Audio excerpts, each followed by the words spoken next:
Hi friends, I'm someone like you. Someone like you in the sense I'm also on the track of learning English, especially the spoken English part.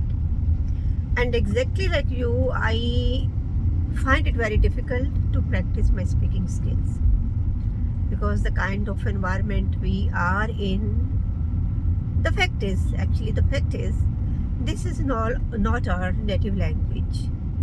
We all survive, we are all the time surrounded by our mother tongue all the time. So people around us, they speak only in their regional language, whatever is mine or whatever is yours.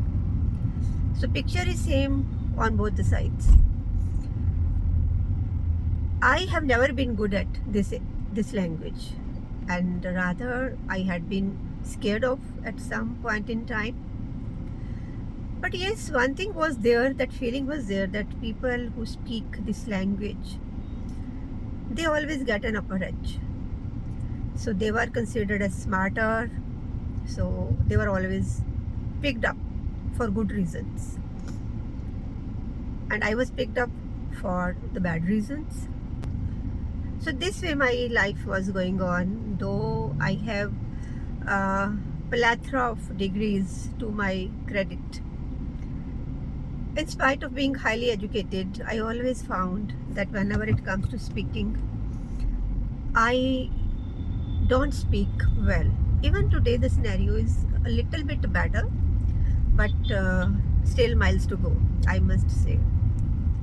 So 1.5 years back, then I thought of working on my communication skills, and I was just trying to figure out how to get it done.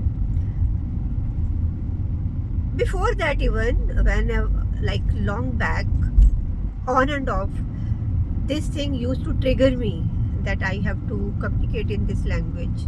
And I have been in teaching throughout my life. So when I saw the faculty members, my colleagues from the Department of English, so when they conversed in this language, I used to find that very fascinating.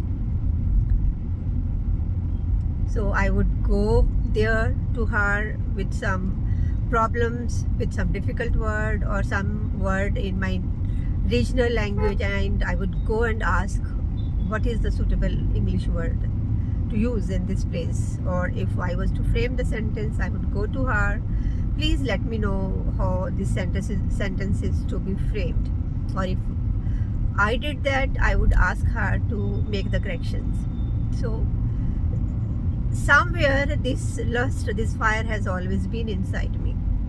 But 1.5 years back, when I was already at the top most position where people know you, they recognize you, at that very time I took up the decision to work on this drawback, like to work on my this spoken English part.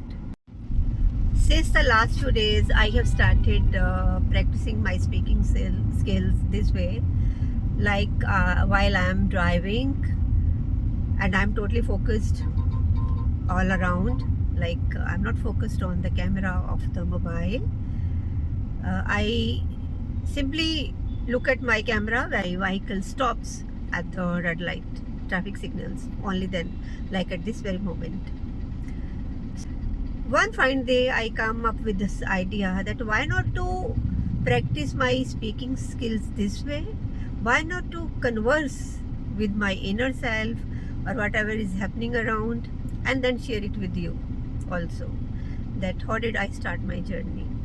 And I will keep on sharing some anecdotes or what did I do at different times, and everything about it. But I can't go in a flow in the sense that what came first and followed by next and then next and next. I will come up with my journey of learning English in bits and parts this way only, because it's not possible to write a script and not possible to recall that from where did I start and what was my first step. It's very difficult. But yes, in bits and parts, I will definitely share my journey, because I started my journey totally as a raw person. Back then, when I started my journey, I haven't had any blueprint with me. No strategy, no framework, no guidance.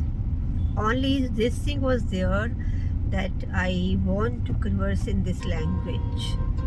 Yes. So then, since then, there is no looking back. Though I don't do that much of the practice which is needed, actually, which one should do. For that, I can give a number of justifications, but justifications are not answers. I'm enjoying this journey at the moment a lot.